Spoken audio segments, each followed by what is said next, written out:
Hi అండి అందరికీ. ఈ మేక ఏంటి అనుకుంటున్నారా? పండక్కి కోయడానికి తీసుకొచ్చారండి. యాక్చువల్‌గా మనకి 1 కేజీ, 2 కేజీస్ సరిపోదు గదా!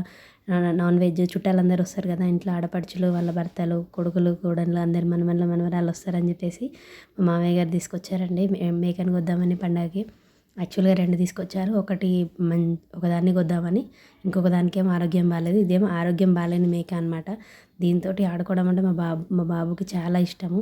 దాని దగ్గరికెళ్ళాలంటే భయపడుతున్నాడు. కానీ దానికి ఏదైనా తినబెట్టాలంటే మాత్రం చాలా ఇష్టంగా తినిపిస్తున్నాడు. దాన్ని బయటికి తీసుకెళ్లరా అంటే కూడా దాన్ని తాడు పట్టుకొని చాలా సతాయిస్తున్నాడు. యాక్చువల్‌గా మన ఫ్యామిలీలు పెద్దవి కాబట్టి పల్లెటూర్లలో యాటను కోసేసి ఇంట్లో వండుతారు. ఇంకా మిగిలింది అమ్మేస్తారనమాట.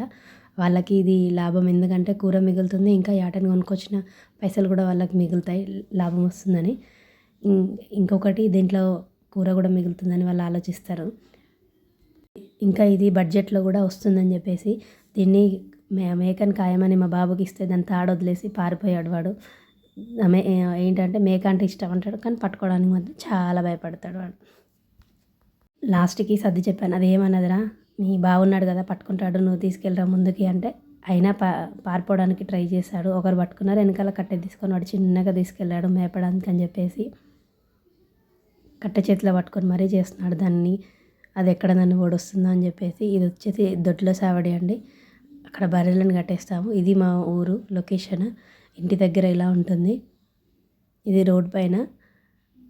పొలం చుట్టూ తీసుకెళ్ళామంటే వీళ్ళు మాత్రం ఇంటి పక్కన రోడ్డు దగ్గర ఆడుకుంటూ చేరారు అసలు.